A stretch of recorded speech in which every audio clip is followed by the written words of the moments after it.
Um abraço para vocês aí e para todo mundo que está acompanhando a Seleção Sport TV. A gente está em frente ao hotel onde o Flamengo está hospedado, fica na zona sul de São Paulo. Daqui para o Morumbi é coisa de 10 minutos. E pensando com batedores quando o Flamengo sair daqui do hotel, então vai dar até menos se bobear. Então o Flamengo vai sair rapidinho. A saída do Flamengo aqui do hotel está marcada para 7h40 da noite. Então, 19h40.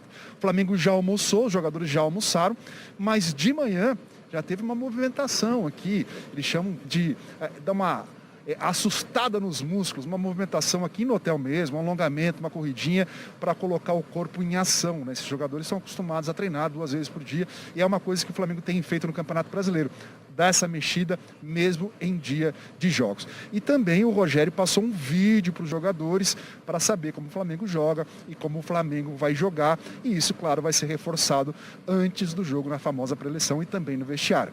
Então, o Flamengo, os jogadores estão sendo abastecidos com informação em relação ao São Paulo.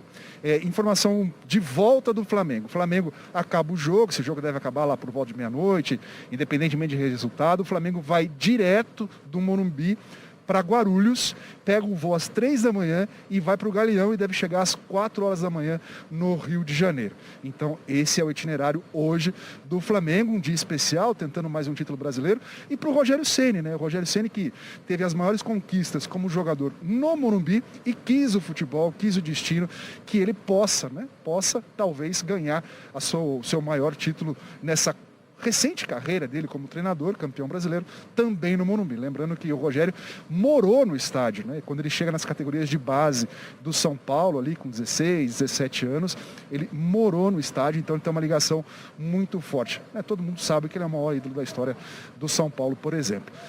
Os jogadores não tiveram contato nenhum com a torcida, o hotel tomou algumas previdências aqui para deixar o torcedor mais isolado, mas nesse momento tem 3 torcedores aqui, então a aglomeração está sendo bem pequena, mas se imagina que no horário que o ônibus for sair, né, mais perto do jogo, esse número de torcedores vai aumentar bastante, então é preciso tomar todo o cuidado possível. Está bem vazio aqui, ó.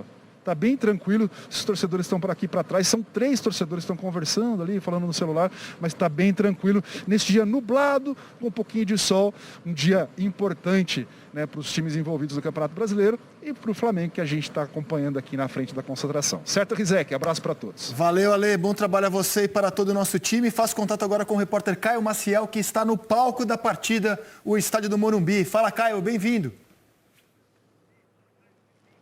Fala, Rizek, um abraço para você, para o Pet, para o Arnaldo, para o Galvão, um abraço para todos, hein? Bom programa. Olha, nesse palco, que pode ser que tenha a volta olímpica, pode ser que tenha ídolo erguendo o caneco, e se tiver tudo isso, não vai ser dos donos da casa, né? Vai ser do Flamengo, porque é o único que está brigando pelo título brasileiro. E assim, eu vou te mostrar uma coisa aqui antes, Rizek, ó, pedir para a Tati, a nossa repórter cinematográfica, eles acabaram de colocar, embaixo daquele sanito preto ali, tá o palco em que vai ser montado assim que terminar o jogo, caso o Flamengo seja campeão, para a comemoração do título. Então vai vir um troféu para cá, 100 medalhas a CBF vai mandar para cá também, e lá para Porto Alegre, porque ainda não tem campeão, mas ali é que vai ser montado o palco, ou são as peças que vão fazer parte do palco, caso o Flamengo conquiste esse bicampeonato brasileiro, né? O Ale, eu vi a participação dele, ele falou, né, do Rogério Ceni, que é um personagem icônico aqui no São Paulo, e quem fez esse roteiro está de parabéns, porque é impressionante mesmo, né? A história de 25 anos que o Rogério tem com o São Paulo, ele pode conquistar o seu maior título aqui na casa dele, onde ele nasceu, e pelo Flamengo, né? Onde um time que passou por uma temporada desafiadora, teve troca de treinador, teve surto de Covid, o Flamengo mostrou a sua força e chega como favorito. Só lembrando a combinação, se o Flamengo vencer, é dele o título, tá, não tem mais para ninguém.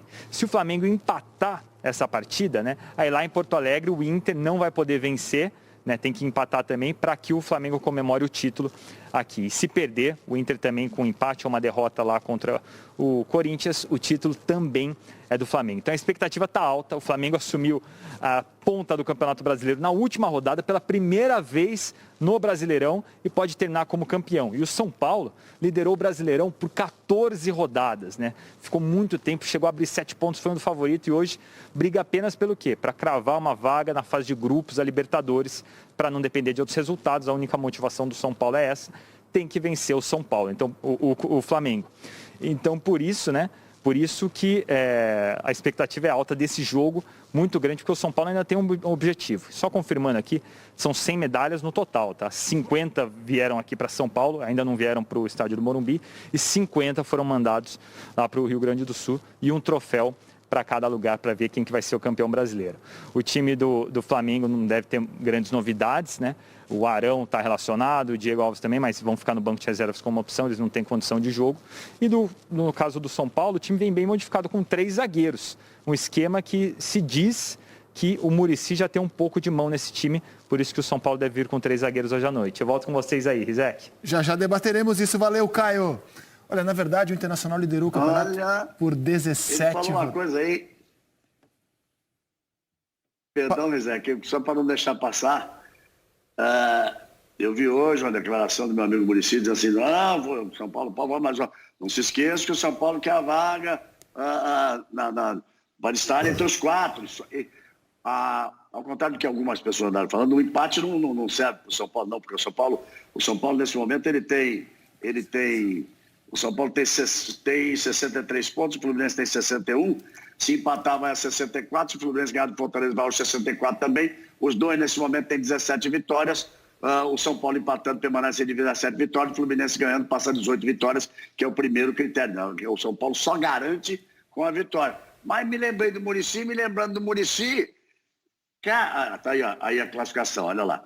O São Paulo tem 63 pontos, 17 vitórias. O Fluminense tem 61 pontos, 17 vitórias. Se o São Paulo empatar, vai a 64, com 17 vitórias. O Fluminense, se ganhar, vai a 64, com 18 vitórias. E a 4ª posição seria, então, do Fluminense. Mas é que ficou na minha cabeça o final da bela exploração dele ali no Morumbi.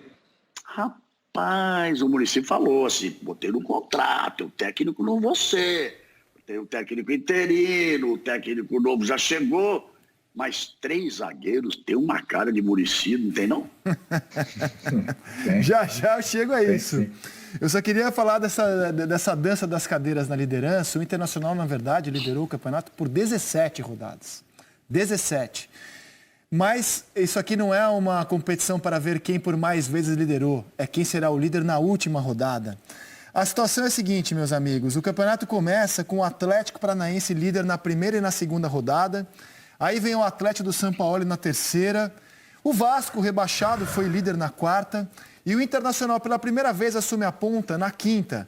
E fica como líder da 5ª até a 10ª rodada. Até que o Atlético Mineiro retoma a liderança. Lembro que no Bem Amigos, inclusive, nesse momento, o Casagrande apontava o Galo como grande favorito. E o Galo ficou líder de 11º a 15º. O Internacional foi lá e pegou de volta a liderança. E lá ficou da 16ª até a 20ª rodada, quando o Cudê foi embora. O Atlético Mineiro retomou a ponta da 21ª e na 22ª. E aí começa o maior reinado que a gente viu na liderança. De forma consecutiva, o São Paulo ficou líder por 8 rodadas, da 23ª até a 30ª. 8 rodadas de forma consecutiva, até que o Inter do Abel, pela primeira vez, assume a ponta e fica da 31ª à 36ª. E o Flamengo, pela primeira vez, assume a ponta, a exemplo de 2009, na 37ª rodada. Então, no total, o Inter liderou por 17, o São Paulo por 8, o Galo por 8, o Atlético Paranaense por 2, Flamengo e Vasco por 1, e quem for o líder hoje será o campeão. Não parece um pole position, né, na Fórmula 1, né, Galvão? Aí ultrapassado na última curva. Quem fez isso maravilhosamente bem? Mas você pode se referir que a última impressão nos doeu muito, né? De na última curva fazer uma ultrapassagem lá por 8º, 7º lugar, quando o Hamilton, o Felipe Massa já tinha vencido o Grande Prêmio do Brasil e o Hamilton faz uma ultrapassagem na última curva em cima do Glock e acabou sendo campeão mundial pela primeira vez aí nessa série maravilhosa de títulos do Hamilton. Mas já que você falou em automobilismo, o Juan Manuel Fangio, 5 vezes campeão, o primeiro grande gigante da história da Fórmula 1, o argentino, ele dizia assim, carreiras são carreiras. E a corrida só termina na bandeirada. Então, se nós formos ver, de 37 rodadas, 17 mais 8, 25, mais 8, 33, é isso, né? O 17, 25, 33 rodadas foram lideradas por Inter, São Paulo e Atlético. O Atlético é terceiro, o São Paulo disputa a 4ª posição e o Inter tem aí a chance real de ser campeão. E o Flamengo, assim como em 2009, só assumiu na penúltima rodada. Carreira. E as carreiras só terminam na bandeirada final. E Muricy é Muricy. Se eu sou o Visoli, com a minha história no clube, no futebol, ainda em construção, e eu tenho o Muricy para conversar, eu vou me aconselhar com ele. Pode ter um outro dedo aí do Muricy, eu estou especulando, não tenho a informação. Independentemente, desculpa, se é Visoli ou qualquer outro técnico mais confirmado, mais consagrado, consulta sempre. O Crespo tem conversado direto com o Muricy sobre como é que se joga no Brasil. Tendo um cara do lado como Mujica, aí quem não consulta é tosco. É trouxa. Tudo Quem bem, não se consultar com o Muricy é trouxa, obviamente. Trouxa é bom. Então, além dos 3 zagueiros, porque o Muricy disse em entrevista à TV Gazeta nessa semana, aliás, uma bela entrevista, quando perguntaram para ele assim, não tem o Reinaldo, nem o Léo Pelé, os 2 laterais esquerdos do elenco. O Muricy falou assim, mas tem o Wellington, um garoto da base que está pronto. Então, olha só, a escalação do São Paulo, Arnaldo Ribeiro, sem o Juan Fran, que foi muito bem nos duelos contra o Flamengo nesse ano, mostra o time, se a gente estiver correto, com os 3 zagueiros, Arboleda, Bruno Alves e Diego Costa, aí o Igor Vinícius e o Wellington, o Luan, o Tietê, o Daniel Alves, o Pablo e o Luciano. E o Flamengo é o time que todo mundo hoje consegue escalar, do goleiro ao Bruno Henrique. Como é que você vê a escalação do São Paulo caso ela se confirme, Arnaldo Ribeiro? Bom, Rizek, eu acho que é uma escalação que tem, sim, o dedo do Muricy e tem um pouquinho já do que imagina o Hernan Crespo para o que o São Paulo será no Campeonato Paulista e na Libertadores, ou pré-Libertadores, ou fase de grupos. O Crespo também é um adepto do sistema com 3 zagueiros.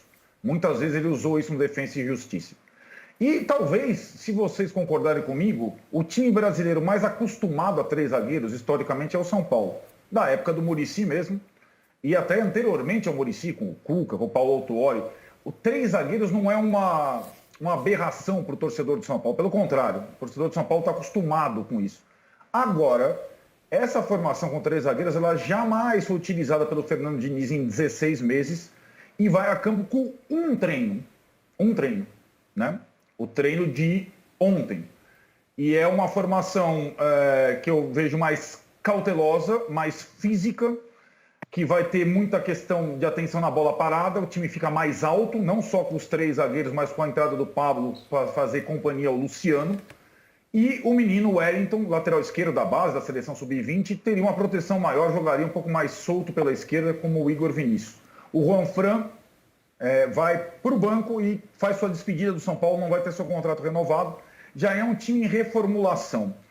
Então, eu acho que ela é uma formação, digamos que foi definida por um colegiado, por uma partida específica, mas que ensaia o que o São Paulo pode ser daqui para frente, já sob o comando do Hernan Crespo, que estreia no domingo pelo Campeonato Paulista.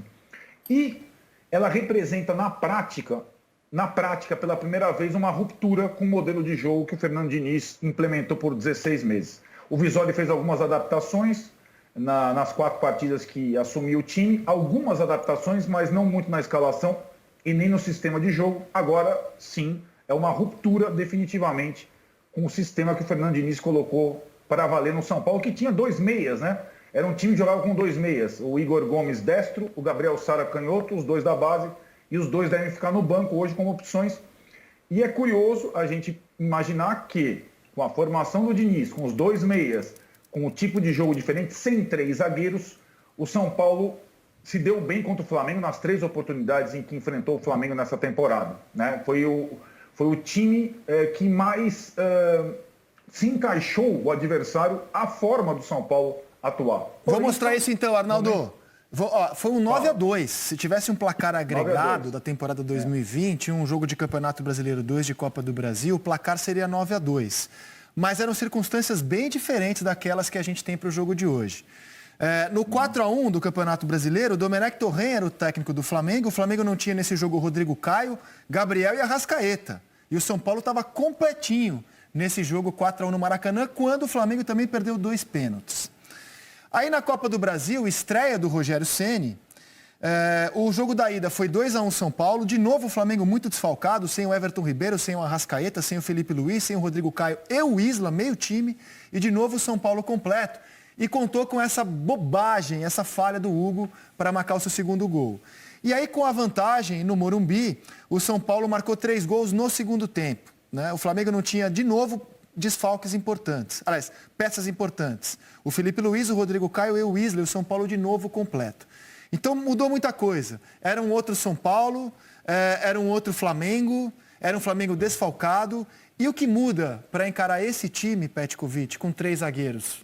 Qual é a ideia para tentar parar esse Flamengo com 3 zagueiros, na sua opinião? Bom, acho que muito respeito, né? Um momento, mudança no lateral esquerdo, perde muito com o Reinaldo. Reinaldo, para mim, foi um dos melhores jogadores do campeonato da temporada 2020 no São Paulo. E aí o substituto natural, que também levou suspensão do teu cartão amarelo, o Léo Pelé. Essa improvisação do Wellington, que, aliás, é muito bom jogador, mas não tem nenhum jogo no campeonato. Tem 20 minutos só como profissional na vida dele. Sim, mas esse ano não teve nenhum jogo. No campeonato que eu... Campeonato não. Então, é bom jogador, lançar ele nesse momento e abrir mão da experiência do Juan Fran, talvez pelo sistema de 3 zagueiros, porque ele é muito mais ofensivo, muito mais agudo, igual Igor Vinícius, para poder subir, ter cruzamento. Mostra de uma coisa que o São Paulo pode querer buscar em contra-ataques pelo lado, surpreender e aproveitar essas situações de cruzamentos na bola alta, né, buscar uma transição ofensiva rápida. Agora, esse tabu que o Flamengo tem que quebrar é um tabu difícil. Mas circunstâncias do momento dos times, que me parece que o Flamengo recuperou totalmente a autoconfiança, está retornando com aquele espírito, aquela energia que a gente viu o ano passado, e o São Paulo está em baixa. Então esse 9-2, o placar desse ano, diz muito e absolutamente diz nada. Diz muito sobre o que passou e nada para o jogo de hoje. E nada para o jogo de hoje. Contigo. Então, hoje, a última vitória no Morumbi, sei lá, em 2011. Foi 2011. Gol de Renato Abreu e de Thiago Neves. Não importa, gente.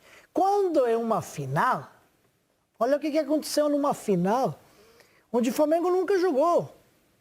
Em Lima, naquele estádio, né? Não digo nunca numa final. Não sei se teve algum jogo no passado. E aí, desvantagem até o último momento. Então, o jogo, quando é decisivo, quando olha entra aí, Pet, aqui... eu tô contigo, ó. Isso aí é aquela estatística que pro jogo de hoje, ela é legal para ser papo de bar, mas pro jogo de hoje ela não muda nada.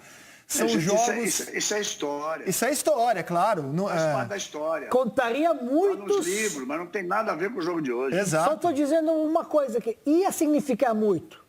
Se o São Paulo jogasse para ser o campeão, também para o título. Se tivesse mantido esse nível do futebol, como teve naquele momento do campeonato, e chegasse agora para decidir título. Aí você ia dizer, puxa, São Paulo está bem, o Flamengo está ótimo, está jogando em casa, tem esse histórico, pô, quem é o favorito? Aí sim.